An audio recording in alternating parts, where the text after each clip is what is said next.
अपन बात करते हैं किसी भी संख्या को 11, 111 और 1111 को कैसे गुणा कर सकते हैं। तो उसके पहले अपन को ध्यान में रखना होगा 11 से किसी संख्या को गुणा करने के लिए 1 2 1 का पैटर्न चलेगा। तो जैसे कोई एग्जांपल लेते हैं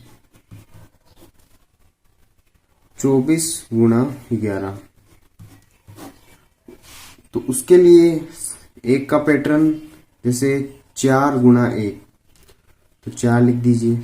2 का पैटर्न 2 गुणा 1 2, 4 गुणा 1 4,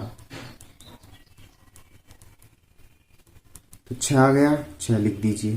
पहला पैटर्न 4 गुणा 1 वाला था, दूसरा पैटर्न 2 गुणा 1 4 गुणा 1 6 आ गया। और तीसरा पैटर्न वापस जो कॉर्नर की संख्या है उन दोनों को गुणा करके लिख दीजिए, तो 2 आ गया, 2 गुणा 1 2, ये आंसर होगा। जैसे कोई संख्या है 65 को 11 से गुणा करना है, क्या करोगे? तो 1 के लिए 5, 2 के लिए 6 गुणा 1 6, 5 गुणा 1 5, 6 5 11, तो 1 लिख दिया, 1 कैरी कर लिया। फिर वापस इन कॉर्नर की संख्या को गुणा करके लिख दीजिए, 6 गुणा 1 6 और 1 कैरी का 7, यह आंसर होगा। अगर किसी संख्या को 123 है, उसको 111 से गुणा करना है, तो उसके लिए आपको पैटर्न ध्यान में रखना होगा 1 2 3 2 1। तो 1 के लिए इन दोनों को गुणा 3 कर दिया, पहला स्टेप 3 गुणा 1। दूसरा स्टेप होगा 2 के लिए 2 गुणा 1 2 प्लस 3 गुणा 1 3। दूसरा स्टेप तो 2 3 5 हो गया, 5 लिख दिया। फिर वापस 3 जो है पैटर्न उसको लेना है, तो इन तीनों को कॉर्नर में गुणा होगा। जैसे 1 गुणा 1 1 प्लस 3 गुणा 1 3 प्लस 2 गुणा 1 2, ये तो इनको जोड़ दीजिए, 1 3 4 2 6, तो 6 लिख दीजिए। वापस जो पैटर्न था 1 2 3 2 1 का, ये तीनों हो चुके हैं, तो 2 को लेने के लिए इन दोनों को छोड़ दीजिए, तो ये होगा 1 गुणा 1 1 प्लस 2 गुणा 1 2, तो 1 2 3 3 लिख दीजिए। उसके बाद में होगा वापस 1 का पैटर्न, इन दोनों को गुणा करके लिख दीजिए, तो 1 गुणा 1 1,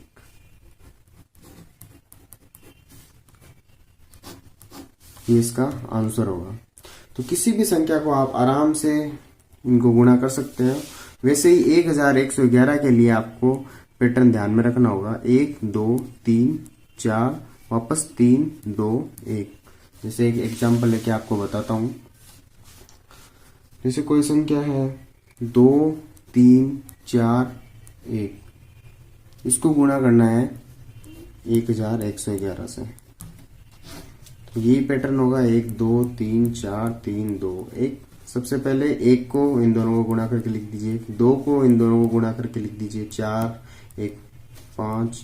फिर 3 के लिए इनको 3 1 4 4 8 8 लिख दीजिए। 4 को 2 1 1 3, फिर 3 6 4 10 10 लिख दीजिए, 1 कैरी आ गया।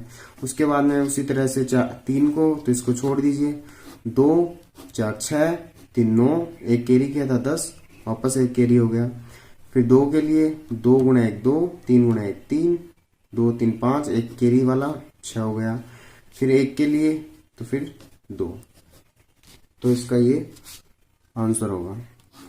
एक बार फिर देख लीजिए कैसे किया है कि कोई भी पैटर्न हो 11 111 1111 के लिए आपको वो पैटर्न ध्यान में रखना है, आराम से कर सकते हो कितनी भी बड़ी संख्या हो। इसमें अपन ने कैसे किया है कि पहले इन दोनों को कॉर्नर वाली संख्या को गुणा करके लिखना है, फिर दूसरे पैटर्न में इन दोनों को लेना है, तीसरे में इन तीनों को लेना है और चौथे में चारों को लेना है। फिर वापस इसको छोड़ते हुए चलना है, तो इन तीनों को, फिर इन दोनों को, फिर इस अकेले को। तो ये अपना आंसर हो गया। दोस्तों अगर वीडियो अच्छा लगे तो लाइक कीजिए, सब्सक्राइब कीजिए और शेयर कीजिए। धन्यवाद।